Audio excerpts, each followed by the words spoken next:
Dr. Love says that she is a daughter of Oshun.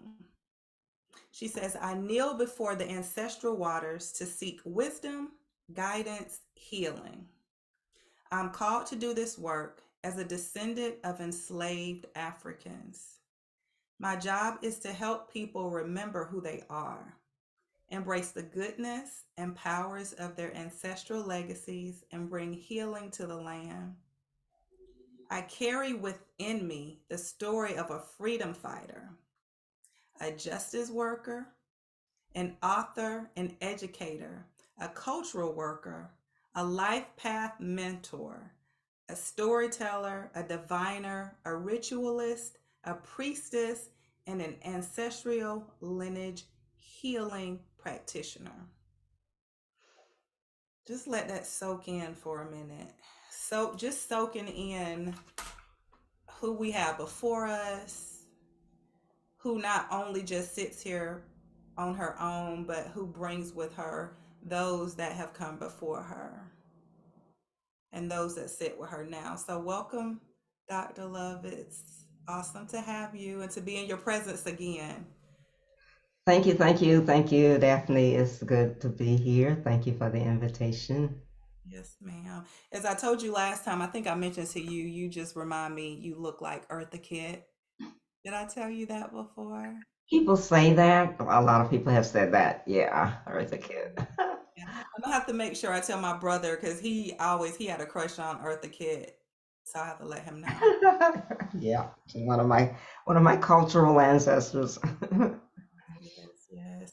So, Dr. Love, will you just tell us a little bit or a bit about the work that you do? Well, I do a lot of different things. Uh-huh. Um, so yeah, I'll just start naming some of those things. Right now, I'm directing a Doctor of Ministry program at the Interdenominational Theological Center here in Atlanta. Um, and our tagline is we train prophetic problem solvers. So it's part of this, what I say, the sacred work that I do is to really help train people who want to bring healing to the land, whether Mm, that's to themselves, to their families, to the culture, whether that's locally or globally. yeah. So that's a significant part of my work. Uh, Also, as an ancestral lineage healing practitioner, then what I do is help people to first recognize that when you're dead, you're not done, Mm, mm, that consciousness continues after death, mm. and that if consciousness continues, there must be a way for us to contact that consciousness and to communicate. And so that is what we do. So many of us then have practices where we honor the ancestors. We do the research, we call their names, we may have an ancestral altar, but Mhm. may not have ever actually engaged in an intentional ritual process of communicating with the ancestors. So that is part of my story. I did all those things. I kept an altar. I organized family reunions. I named the ancestors, but I didn't know that I could actually be intentional about communicating. I didn't know that the ancestors could be a resource for my life, Mm, for my work, and all of that. And I learned that through ancestral medicine by actually experiencing that with myself and then deciding, oh, I this is fantastic. This is a tool that can help Black people address some of the what residue or the aftermath or the post-traumatic slave syndrome, stress syndrome that we carry in our bodies.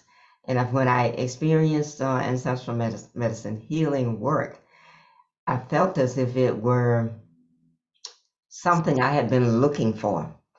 It was a missing piece of what I had been doing all of my life because all of my life I had been aware of social injustice and have been working for social change. And then I get this new tool.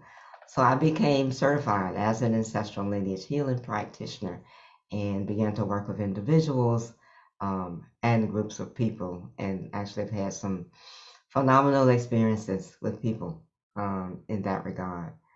So there's that work. I am also certified as a Dagara Cowrie reader. Again, this came about because I was so inquisitive. What did our ancestors do? What were some of their spiritual technologies? And I met Malidoma Somé. Hmm. Oh, just how did I knew about Malidoma Somé for years, ever since of Water in the Spirit. That book came out. I read that book and I thought some of those things in the book seemed so exceptional Okay. that they were so fascinating. I thought I have to know about this. I wanted to know more and more, and eventually I was living at the time in South Carolina, Hmm. just below the North Carolina line, and then I discovered from a friend that Malidoma actually did trainings in Asheville, North Carolina. I'm in North Carolina, so that's why my mouth is Oh, open. really? His spirit is close. Yes, and so I was just 2 hours away, just a little over 2 hours away from the place where he did his training. So I followed that and actually I went to study with him and over the course of a year participated in various rituals and Hmm. studied to learn and to actually become a Cowrie Shell diviner. So I honor him, acknowledge him, am grateful for his teachings and realizing that even now from the ancestral realm, he still continues to teach his students. And I'm so grateful for that. And one of the reasons that I like that tool so much is that it is actually a way of communicating with the ancestors. So we do those readings, we ask the client, what do you want your ancestors to speak on? Quite often it's purpose. I want to know about, am I living my purpose? Or I'm not quite sure, or I just want to know what they have to say. And the way the medicine wheel works is that it's a reading of your elemental energy. Hmm. So in the Dagara philosophical or belief system, there's the idea that the five elements speak to everything. We all have earth, fire, water, mineral, and nature. They say that in the village, whenever there is an issue, a communal issue, they want to see what element is out of balance. So they go to the diviner or the medicine man or woman to find out which elemental clan can help us solve this issue. Do we need the fire people? And the fire people are the people who get things going. They ignite. They transform. Um, People in the fire world live close to the ancestors. They see into both worlds. Okay. Sometimes the fire can be out of order. For example, now we live in a fiery culture. This is a Mhm. fiery world. There's violence. Okay. Yeah. There's a lot of violence. There's a lot of energy. Like we live in a culture where you're racing. Like you're racing. You hurry up. You gotta go. You gotta Yeah. do these things. That's fire. So the Gara people would tell us that you need 3 times as much water as you have fire. Okay. So in a fire culture, they would look for the water bearers.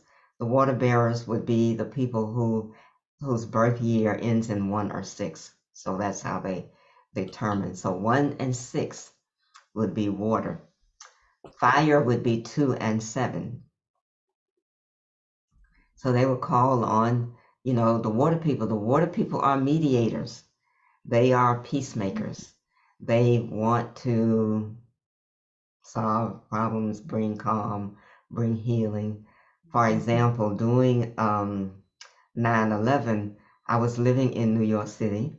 I was in school actually at Oh, wow. Union. Yep, I was at Union Theological Seminary in New York City during 9/11. It was just like an experience that one would never forget. But I recall going to Ground Zero maybe about a month after the tragedy Wow. as a researcher just to see and sense what what I could read from that space, and it was such an eerie feeling. Mm. Oh, it was something I had never felt before, and I noticed a lot of bottled water all around. There were barrels of bottled water. There was water on the ground, and I asked one of the workers, "Why is all this water here?" And the Mhm. person said, "Well, the shop owners, the grocery store owners, and shop owners nearby wanted to do something to help. They didn't really know what to do, so they kept sending water. They were sending water for the workers who were clearing the debris and all of this. Mhm. Um, but it was far more water than the people actually needed. But Yeah. then I translated that, and I was like, no, it wasn't far more than they needed. It was what was needed because it was some kind of intuitively people sending water to try to balance out the fire Mm. energy that had happened and that had taken lives. So that's always the kind of personal experience story that I often like to go back to, where I talk about how do we see the elements operating in everyday life, and that's an example. I happen to be a mineral person. Okay. Mineral people are storytellers, and they help us to remember who we are. And Mm. I was doing this work before I knew that I was a mineral person. Yeah. After I learned the medicine wheel, I realized, oh, that is why. And mineral people operate in community. They're all about the community.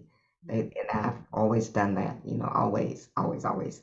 So as we learn the energies of the medicine wheel, we learn about ourselves and our purpose and how we operate. Now, a lot of times when people think about purpose, they think about profession, like what is my our vocation? What is That, my that's um, true. Hmm. vocation? Which a vocation may be an expression of your purpose, but your purpose is, as Maladoma would say, you may have lots of gifts. Most of us do. Hmm. And we have lots of different kinds of jobs that we do, but we have one purpose. Mm. And Okay. the purpose then is what you came into the world for. What you came into the world for, and it might express itself in different ways. Mm. So, as a mineral person, I came into the world to help people remember who they are. Mm. So, how do I do? I do that. I do that in lots of different ways. I teach. I'm a diviner. Um, I, I have a leadership role in my extended family organization. So the learning your elemental essence, I talked about it a little bit based on the last digit of the year that you're born. Um, Learning that elemental essence carries some clues. There's a code in it that to help you know what your purpose is. So for nature people with the last digit of 3 and 8, Mhm. they are change makers. Now all of us, I meet a lot of change makers in today's world, right? In the work that I do, I come in contact with people who want to create change, personal transformation, social transformation, cultural transformation, all those things. But they say that the real change makers then are the nature people. Mm. Okay. So if we think about nature, as we use the term, we're out in nature, then nature is always changing. It is. Seasons change. Seasons have different characteristics and, different temperatures and different foliage and different colors and all of that. So we can learn to listen to the clues or the messages in nature, and it helps us learn about ourselves. So nature people carry imagination. So whenever in the village there needed to be some significant change, they would go to the nature people and ask them. The nature people would be, that's just natural. That's just, that's what they carry. They carry that energy of change. So we learn then from this medicine wheel, the cosmology, that shapes our lives. And in learning that, we can, make our individual lives better, and also have a greater understanding about the larger world in which we live. Um, yeah, so I could go on and on about the medicine wheel. You It's know, beautiful. yeah, the earth people, and then we have done so many things that abuse the earth. We have just forgotten um, Yes. Mother Earth. Now, one thing that made me aware of Earth and the power of Earth Hmm. was a radical ritual that I did, that we who were studying with Malidoma and in training did, and Okay. it was a burial. So we actually took some shovels and we dug out this grave, so to speak. I don't like to call it a grave. Let's say it was a trench, Okay. in the ground. But it had to be deep enough and long enough for us to lie, for an individual to lie in, horizontally to lie in. Mm. And and I thought, I am going to stay in there long enough to be respectful. That was my goal. Just long enough to be respectful, which probably was going to be 5 minutes, I thought. Okay. You had that in your mind I was already. in my mind like, no, I'm not getting down there. So I followed the instructions, but I had my towels. I lined my space with towels, and I had on a full, jogging suit and everything. And I stretched out, and my teammates came and they covered me up with dirt up to here. Okay. And I was, and I thought, okay, and the way I can do this, I'll just start some deep breathing and start meditating, and then I can kind of forget that I'm buried in the ground. Hmm. And pretty soon I said, well, 5 minutes will go by fast. And so I did that, and I went into a like a trance state. I lost track of time, and then I said my body started tingling, and I felt that sense of Hmm.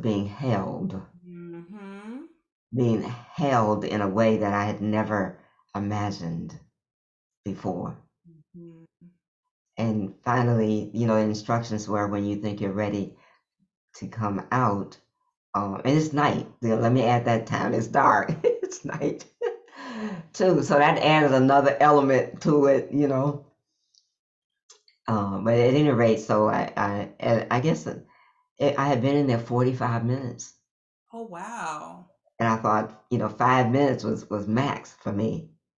I had been in there 45 minutes, and then I asked my attendant, who was watching me all the time, Hmm. to come and help me get out. And they had told us, when you come out, um, sit down, because your sense of balance may be off. And I heard that, but I didn't hear it.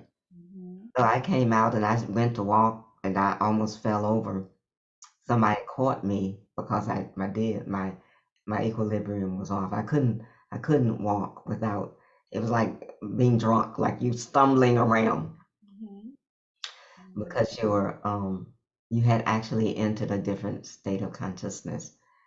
So that experience, And that night I had a vivid dream that was instructional about some work that I was doing. So that experience there, that radical earth ritual, made me a real believer, if I had not already been, um, in this ancient spiritual technology of the medicine wheel, because and that there isn't a ritual for each element. It doesn't have to be just that radical, but each element has a ritual. But the rituals are intended to help put you in touch with the elemental energy of that particular element. So there's a water ritual, Mhm. there's a fire ritual. We actually, when we came out of the earth, we would walk to the fire. There was a community fire outside, and we would just sit there and gaze into the fire and listen for messages from the ancestral realm. So this I guess these kinds of rituals were used to help us get out of our head, because we Western mind, Western trained, rational thinking Mhm. individuals. We live here, Yes. and sometimes in order to have a deeper understanding of spiritual technologies and of ancient wisdom systems, well, not sometimes, always, we have to move from the head. We have to be able to move from the head space into the heart space, into the embodied space, um, and then learn to listen. And so all of that then is what happened in my training and work with Malidoma Somé. Wow, that's beautiful. Yeah, yeah, absolutely. And so I think the work that is needed now, and that I so often think about, is healing work. I think as a people, as all people are present in the world today, but Mhm. I'm particularly concerned about people of African descent. Mhm. We carry in our social history so much trauma that Mhm. is also in our bodies, Mhm. and that places a limitation on our wellness. There's someone wrote a book on the social determinants of health. So That's this, so like in just a practical physical way, you can see we have so much illness, so much physical illness among the Black population. Everybody's got diabetes or hypertension or heart trouble, or I don't, something like elders in my family, 13 medications, 15 medications. How do you keep up with all those meds, absolutely. And a lot of it is trauma stored in the body and Absolutely. hasn't had a way to release. Exactly, exactly. So that is kind of what drives my work, is the desire to make a contribution to healing. Now, I haven't always been there. I have always wanted to be a change maker. The civil rights workers were my heroes when I was growing up. If Yes. somebody said, "What do you want to do when you grow up?" I say, "Oh, I want to be a freedom fighter. I want, Mm, I want to go to college yeah. and get arrested and go to jail." I Mm, thought you had to go to jail, right? Because I was fighting for freedom. that's right. But now that I've learned, oh, there's some other ways to fight. Mm, Learn about the mind. How do we free the mind of from the colonization? How do you decolonize the mind, the way you think? How do we help people think differently? I know there's a book by Dr. Wade Nobles, the Island of Memes, when he talks about the Haitian Revolution. Yes, And it speaks so much about bringing spirituality in because that's how they overcame. exactly, and exactly. I'm glad you said that. So he's one of my great teachers. I actually never met him in person, but I consider him my teacher. Yeah. And the spiritual technologies, I think that is our greatest and strongest asset, and often we overlook it. We overlook it. I mean, how did the Haitians win the revolution? It Mhm. was through that. It was through their spiritual technologies. How did our ancestors actually survive?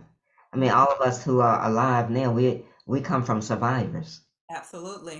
I mean, we are here because somebody, that woman who was on that slave ship across the Atlantic Ocean, That's lived. that's right. She lived, and then had a daughter who had a daughter who had a daughter. You know what I mean? And Absolutely. so we're here, and I often think about that. Well, how did they do that? What allowed them to be survivors in the midst of the most unspeakable horror Mhm. and trauma that one can imagine?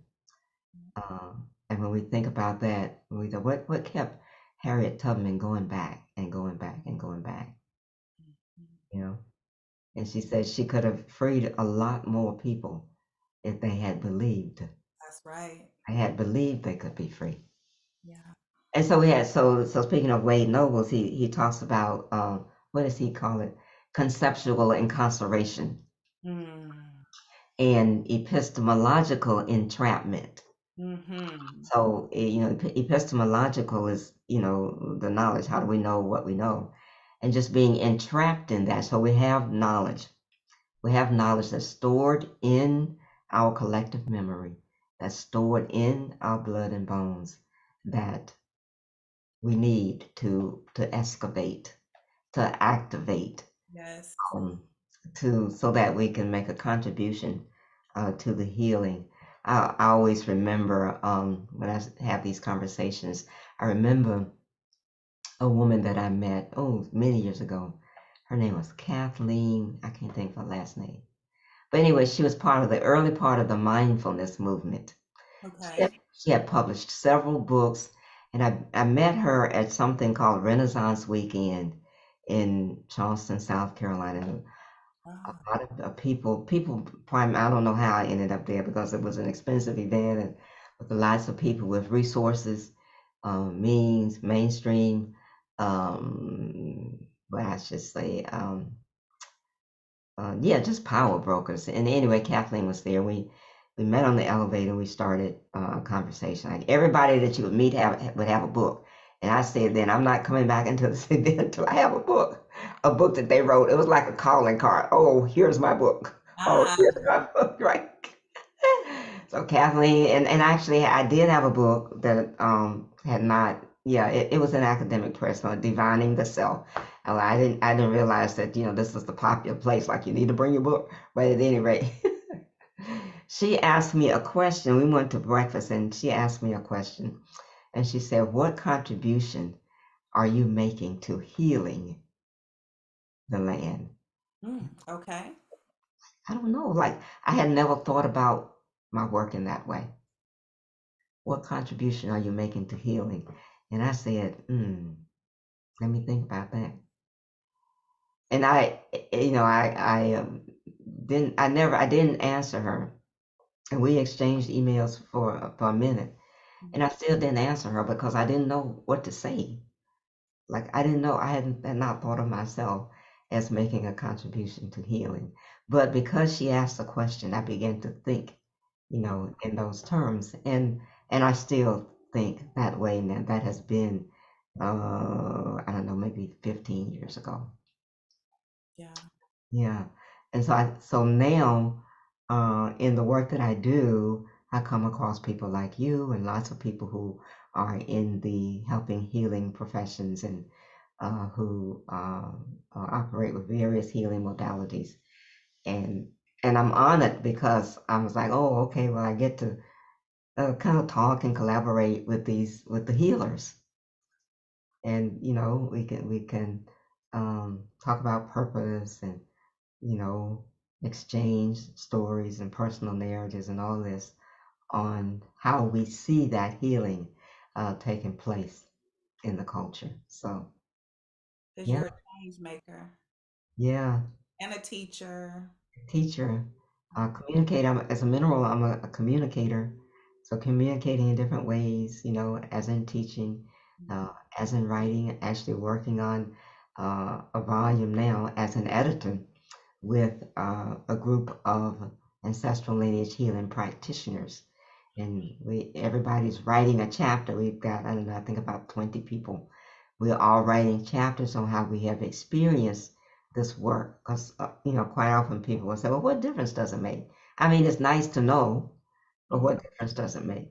So what? And so we are writing to say, well, this has been the experience, of the work, and this is what people have said how it matters and why it matters. So that's an exciting undertaking right now to kind of see how that is going to unfold and come to fruition. Yeah. I look forward to reading it, so let us know. I definitely will. I look forward to reading it as well. And people say, "Oh, I can't wait to read your chapter."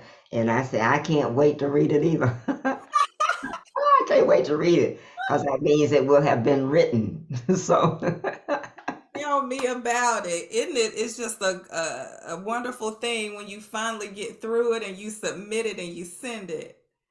yeah, absolutely. Yes, I'm looking forward to that. I'm in the early stages right now, early stages of the writing. So, Well, you have a wealth of knowledge and wisdom, so I'm sure whatever you write is going to be a blessing to everybody's spirit.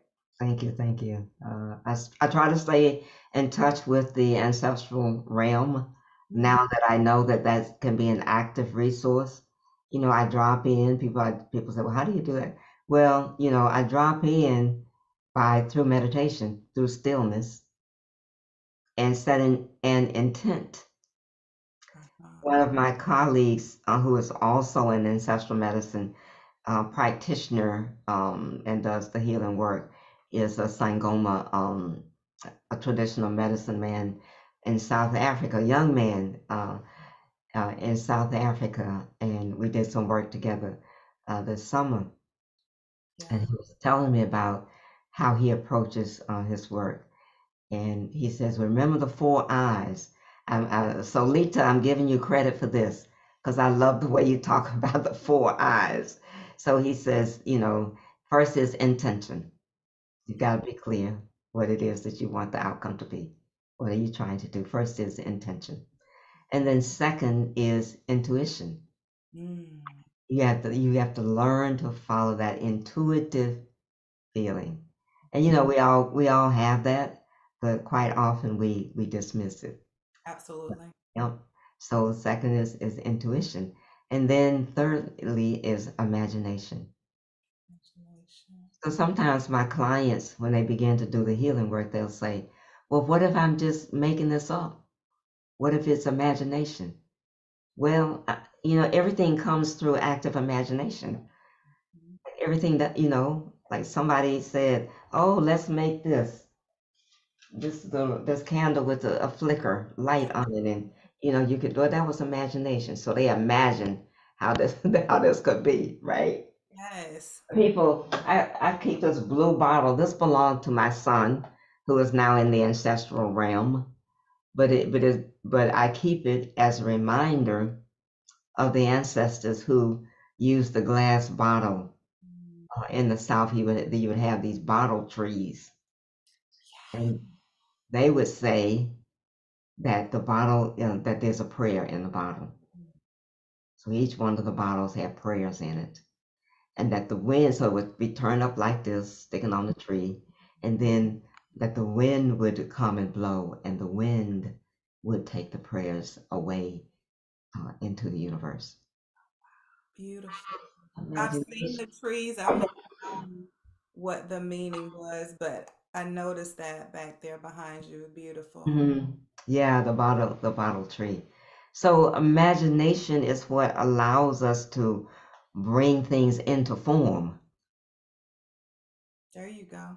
Thank you for breaking it down because sometimes people can see it as so like woo woo or foreign or something that's just make believe, but you just really made it concrete when you showed us both of these objects. Like someone had to visualize it first. They had to think it and see it before it Right. could be created. Exactly. Yeah, exactly. Hmm. I mean, so how did our enslaved ancestors get to freedom? Like they had to think about that it was possible. They Mhm. had to believe, they had to imagine that they could survive that journey through the woods and the waters at night and the dogs barking. And they had to trust that God was with them. They had to imagine that this was possible, that they could leave this land of bondage and that they could go somewhere else and that they would have a better life. If they could not imagine it, it couldn't happen. They imagined it and then they sang it too. And they sang it. And then once you imagine it, then you can embody it. You can move into it. So I talk about stories in that way. We have a story that we are living in, and we can, however the story goes, that's how the life will go. So if we are constantly telling ourselves a story that is limiting, I can't do it because I don't have enough money, I don't have enough education, I don't have the help, I don't have, then we're feeding the mind, we are programming the mind, and the mind will say, "Oh, you don't want that? Oh, okay." We keep going. But then we go to somebody else who wants it, right? So just learning, learning about that. So Lita will say, yeah. So imagination, and then he says, and that final one is integrity. We have to have integrity Mhm. with what we're doing, because sometimes people can actually get caught up in they learning how to orchestrate power, Mm. Okay. and so then if you do that, if you learn how to orchestrate power and the energy of it and how to manipulate it, you can use it for positive or negative. That's right. You can use it to heal or to harm. Mm. It is the integrity that gives you the character to say, I only will use it for good. Good. Yes. There's a story that I tell that's in the Ifa tradition about the Orisha saying, the people, I'll say the people, uh, saying to Olodumare, the high god, this thing about constantly going from heaven to earth, we get to heaven and you got to go back down to earth, and you get to earth and you kind of get it going, and then you got to go back. This thing is tiring. It is exhausting. You are always changing frequencies, you're changing vibrations. You learn one world and you're going to another world. Can you just send us to heaven and let us stay? Yeah. And the response to that is no, that is not the human way. Mm. Until there is the good condition on earth, Mm. you will always go back and forth. You will always go back and forth. And so the life energy force is in that ancestral realm, and then it comes to the earthly realm. But you come into the earthly realm to make a contribution to the good condition on earth. Mm. Like the woman said, what are you doing to bring healing to the land? That's why you come.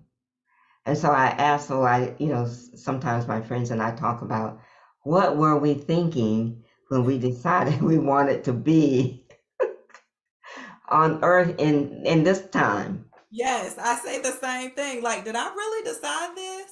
right? Did I say I wanted all this crazy stuff and turbulence and war and trauma and violence and shooting? Like, what was I thinking? Well,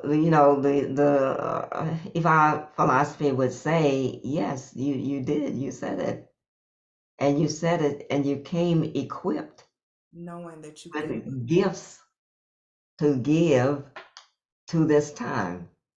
And that's why it's so important for us to know purpose, Yeah.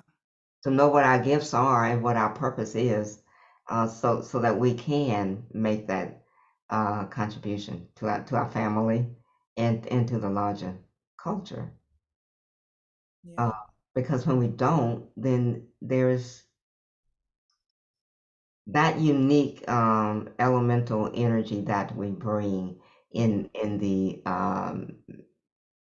medicine wheel symbol system. There's a symbol for personal medicine, and the personal medicine is that thing that you carry.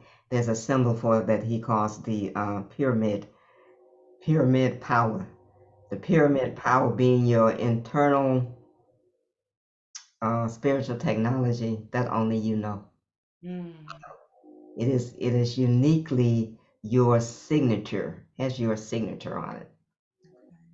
If you never discover it, if you never activate it, then that contribution is missing. Mm. That contribution is missing in your family, it's missing in your village, it's missing in the world. So we say this egg bay, this grouping, this hard grouping of people who are present, Mm-hmm. we all then have a personal medicine to operate with. We all have a pyramid power to activate. Okay. And collectively, when we're doing that, we bring healing. Collectively. Hmm. Mhm. Yeah, yeah. And so then that gets us back to the circle, to the wheel, where you've got the different elements making it up. Let's say the elements are making up the village, Mhm. making up the community. So recently, when I've been doing this work, I've had different organizations say, I was just talking to a friend who's a pastor today who said, "Oh, do you think you could come and do that medicine wheel with the leadership in my church?" And I was like, "Your church want the medicine wheel? Yeah, I can come." Right. But yeah, yeah. So the more that we do that, and it may seem to be a small thing, but then the small things continue, and they are like the domino effect, and they make larger changes happen. Yeah, and when you say that, I get so excited because like my uncle went to ITC. That's what you call it, right?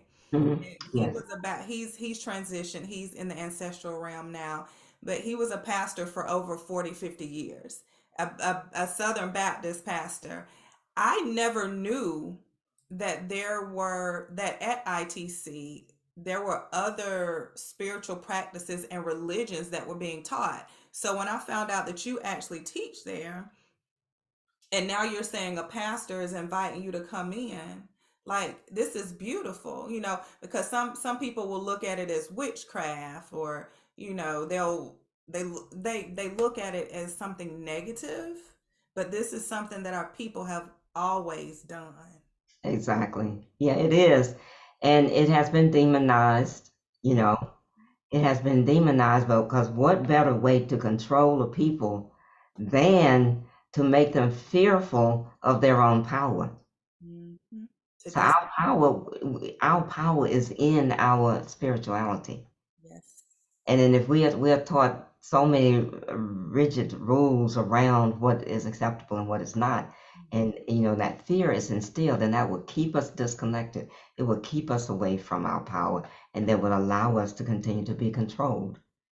Yes. Our minds to be controlled. So one of the things about ITC is that it is Afrocentric in nature. So we practice an Afrocentric pedagogy. Okay. We embrace those traditions that come out of the ancestral past, out of Africa. Um, and we have it's a Christian seminary, Uh-huh. but it is also an interfaith and interreligious center. So you have people there who are initiated in African traditions and who also pastor Mm. Christian churches. And even that whole idea of what is a Christian church is changing. Mhm. I have that conversation all the time. Like the form of the church is changing because the narrative of that is controlling and binding and fear-based, is losing its grip. Yes, ma'am. The veil is thin. Yeah, and people are finding other ways of gathering, and other paths to spiritual growth and development. And those are things that we actually research and explore. And you know, like, okay, well, let's see how we can do this. How can we do this experimental work? Because ultimately, it's really about that. It's about the healing. It's about the healing. That's it. You Yeah, got me wanting to yeah. go to ITC now. Yeah, it's I mean, I'm there because I realized, I was like, oh, wait a minute. Here's a place where there are some people who whose philosophy is I resonate. There's some resonance between my personal path, the work that I came in the world to do, and the institutional mission and vision at ITC. And so it works. I mean, it works for me, and it works for the colleagues that I work with. There's a story that I tell, which I won't tell it here because it's a long story, but it's called a blue cat. Okay. The blue cat of Castletown. Look it up. You can find it online. Okay. So it's a story about this mother cat who gave birth to a blue kitten, and that was like horror. Like no cat would want to have a blue kitten because there was a legend that this blue kitten was different, Mm. Okay. was extraordinary and peculiar, and just wouldn't do what a normal kitten would do. And this blue kitten would one day just up and leave home, Mhm. and they would follow the river song. And then so when this mother cat gave a birth to this blue kitten, she was like, "Oh my God, no, please!" Well, she was horrified, and she told the little kitten, "Whatever you do, don't listen to the river song. Never listen to the river song." Well, you don't tell a kid that because they're like, well, what is it about the river song? Let me go see if I can hear the river song.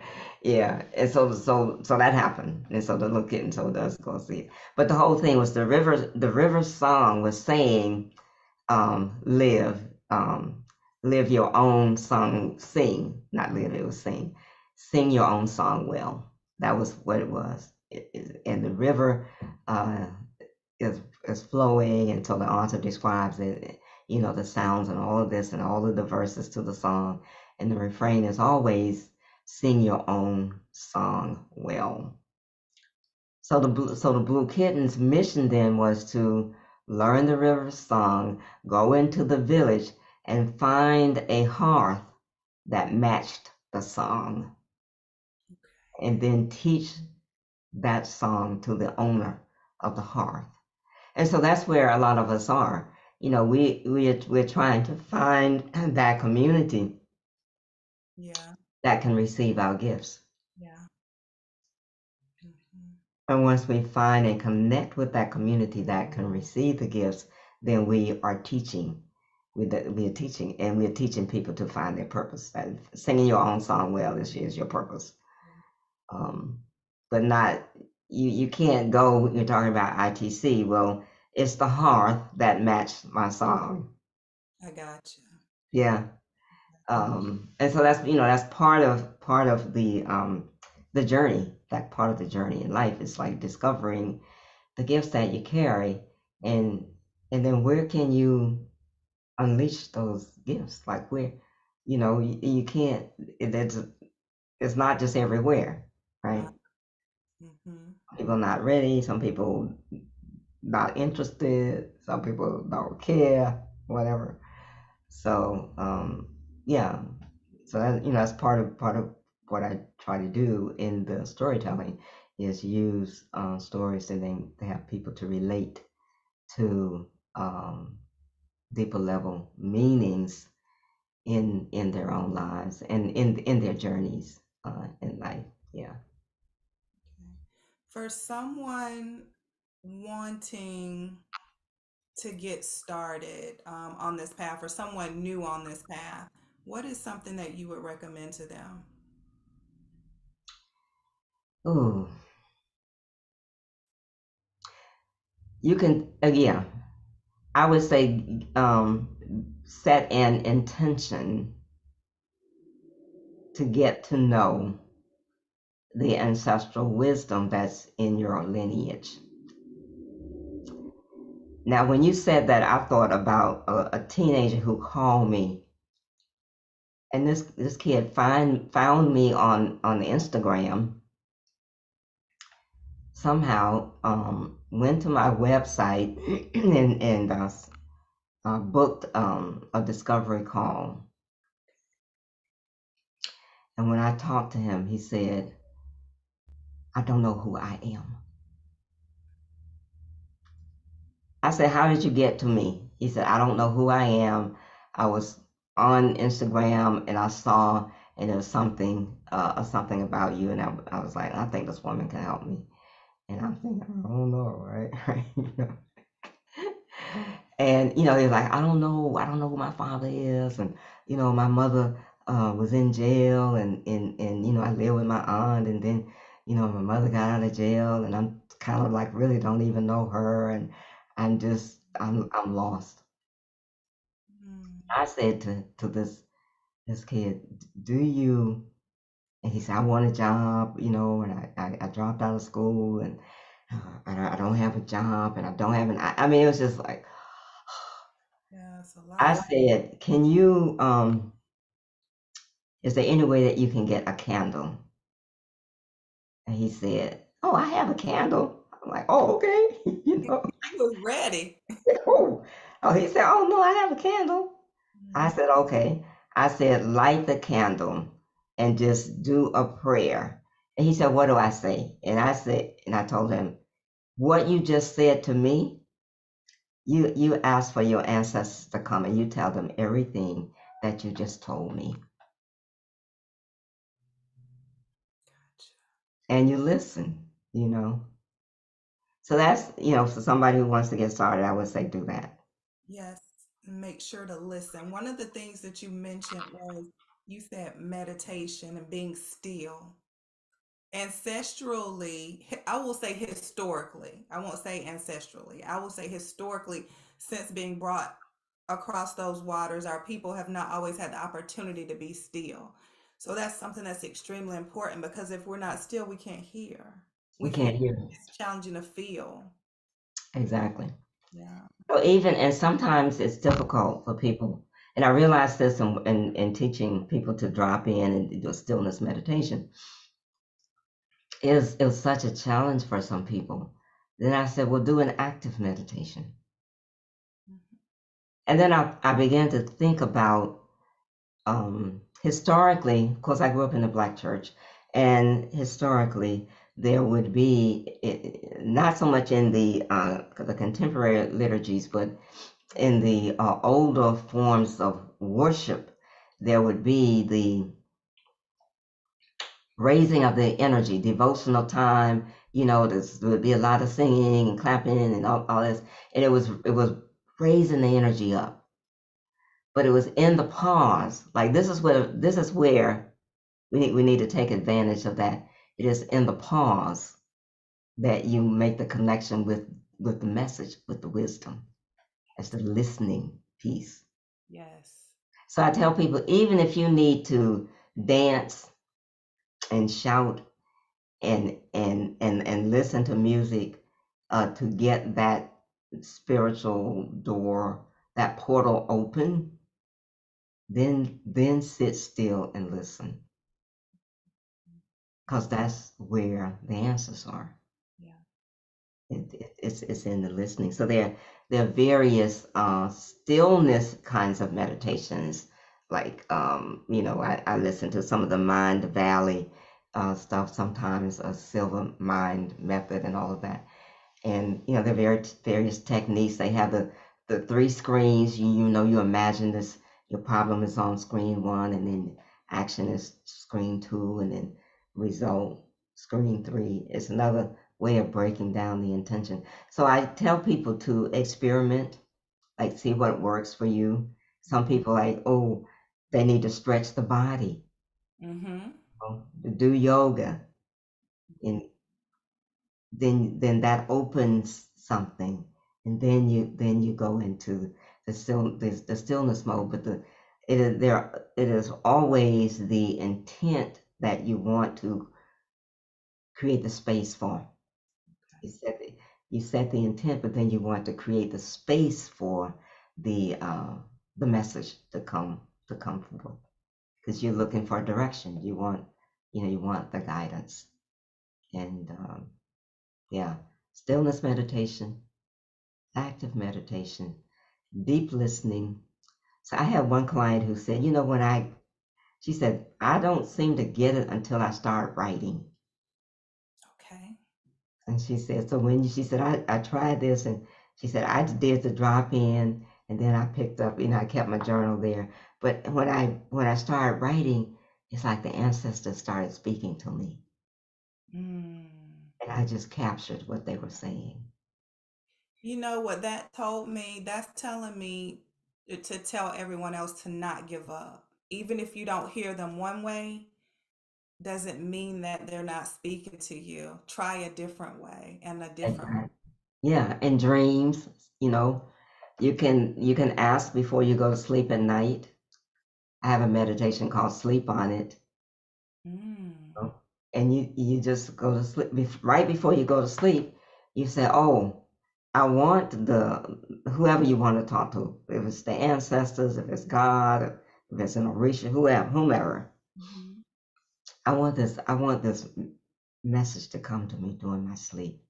I want to wake up knowing. Sometimes if I'm working on a project and I'm baffled, I don't know how to solve this. I don't know what the next part of my writing is. I don't know how to address this management issue, whatever it is. I say I want to wake up knowing. And it will come. I'm a living testimony.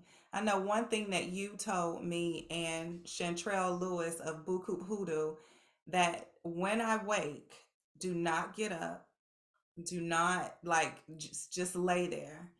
And if I can go back to sleep, allow myself to go back to sleep because there are messages there.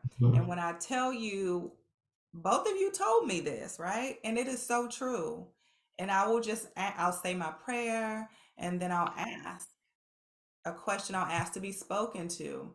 Right, I want to say a couple days ago, it felt like 5 minutes and I had my answer. Like, and every time I'm just like in awe. right, right. That's the funny part. It's like as many times you do it and you know it works, but still you're in awe. How come I didn't know that? Oh yeah, that's right. Of course. And just so grateful and so blessed that we have innately that we have this. Ashe, Mm. Ashe, yeah. You're a blessing. Thank you so much. I Yeah. still go back and listen to, I'm actually going to listen to it again, the reading that you did for me. Oh, okay. Yeah, that was a while ago, right? Yeah. Yes, ma'am. Super powerful. Still getting a lot of insight from it as well. I did want to ask you, did I know you gave us fire, water, and nature as far as the numbers are concerned? hmm Others. Yeah. And Earth, I talked about Earth, but I probably didn't say the numbers. That's 0 and 5. Okay. And mineral is 4 and 9. Okay. So Thank you. you just think about the year that you're born and that last digit. And that last digit tells you your elemental energy. Okay. Yeah. Mhm. So how might we get in touch with you if someone wanted to reach out to you for your offerings? Yeah, my website, drvelmalove.com, is drvelmalove.com.